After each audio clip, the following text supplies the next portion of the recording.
qui sont pas simples et qui sont très très fines et qui ont été travaillées pendant très très longtemps par des personnes qui ont fait toute une théorie dessus qui est très complète et très poussée. On est arrivé avec mes parents en Nouvelle-Calédonie quand j'avais 4 ans, en 1999. Et j'ai fait toute ma scolarité là-bas. J'avais plutôt des bons résultats au collège et au lycée. Je savais pas trop quoi faire à la sortie du bac, que j'ai eu avec mention. Donc on m'a conseillé de rentrer en classe préparatoire, ce que j'ai fait.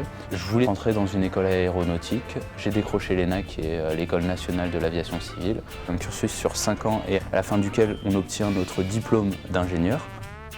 Mon projet, c'est après l'ENAC, enchaîner quand même sur un doctorat avec le CNES, qui est le Centre national en études spatiales, pour plus tard me diriger vers l'aérospatiale, ce qui m'intéresse beaucoup plus.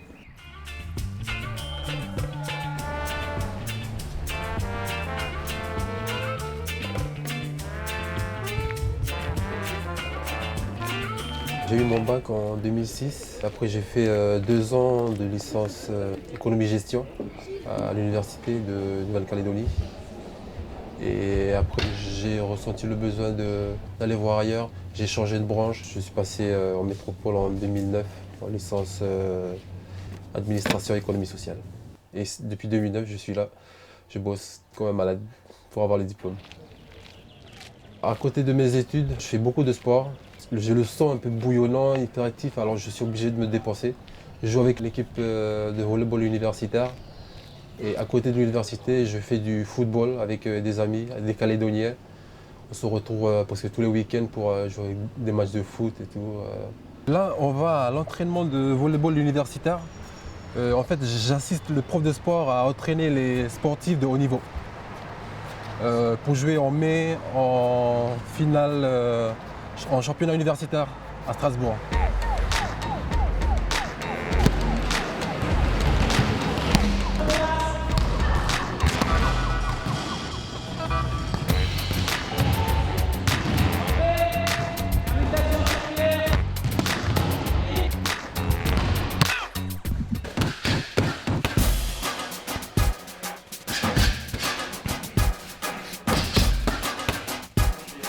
Deux fois par semaine, je fais de la boxe chinoise. Ça reste quand même un sport de combat très très complet où on entraîne aussi bien le bas du corps que le haut. Toulouse, ça change de la Nouvelle-Calédonie, c'est beaucoup plus grand, il y a beaucoup plus de gens et c'est assez intéressant justement d'avoir cette différence entre le microcosme qu'est la Calédonie et la France qui est démesurée en comparaison. Par contre, c'est l'éloignement avec la famille qui est assez dur. Et c'est pour ça que sur Toulouse, c'est très bien parce qu'il y a une grosse communauté de Calédoniens. Mon conseil, c'est de se trouver quelqu'un pour une petite sphère sur laquelle vous allez pouvoir compter. C'est pas forcément des néo-calédoniens, ça peut être des amis de votre formation, ça peut être des gens avec qui vous faites du sport. C'est de vraiment trouver une petite sphère sur laquelle vous allez pouvoir vous replier et vous appuyer quand ça ira mal. Parce que c'est dur, notamment en hiver. Il fait froid, il y a peu de soleil, il fait gris. C'est un hiver où vraiment le moral a tendance à prendre un coup quand même.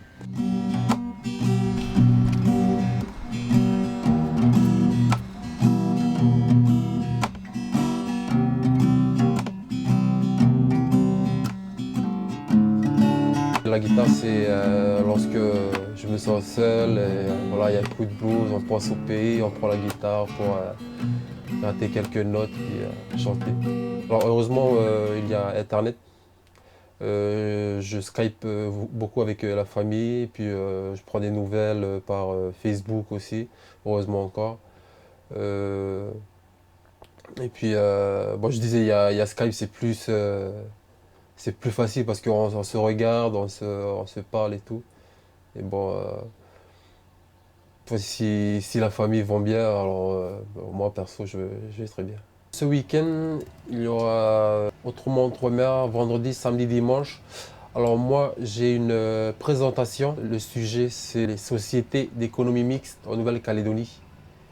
Et j'ai choisi ce sujet-là parce que c'est très important quand même en tant que Kanak, en tant que Calédonien, de savoir ce que c'est vraiment ces sociétés-là qui priment sur l'économie, sur le développement de la Nouvelle-Calédonie. On sait tous que la Nouvelle-Calédonie est est en cours d'élaboration, est en construction. Alors moi perso, j'aimerais quand même apporter ma pierre pour la construction du pays. Et je pense que chaque Calédonien ici en métropole a cette mentalité-là, d'apporter quelque chose au pays pour pouvoir fonctionner, développer. Et tout commence par les études.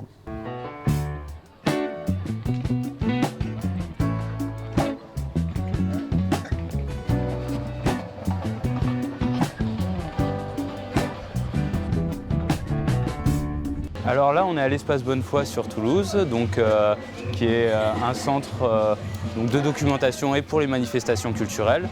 Et on est là dans le cadre d'autres mois outre-mer, organisés par l'AGART, donc l'association des Guyanais et Antillais de la région toulousaine, qui est une présentation à la région toulousaine de tout l'outre-mer français. Il y a entre autres des stands, des associations, des concerts et des conférences. Et je fais une conférence sur l'indépendance énergétique de la Nouvelle-Calédonie en se posant la question, n'est-ce pas un destin commun ? L'AKT, l'association des Kanaks de Toulouse, est partenaire de l'AGART. Et Jean-Michel Ouachetine m'a proposé de faire une conférence pour que les étudiants reprennent en main vraiment cette manifestation. Au nom de l'AKT, je tiens à vous présenter ce petit geste. C'était juste pour vous accueillir ici à Toulouse, au nom de tous les adhérents que je représente en tant que président, pour vous souhaiter la bienvenue.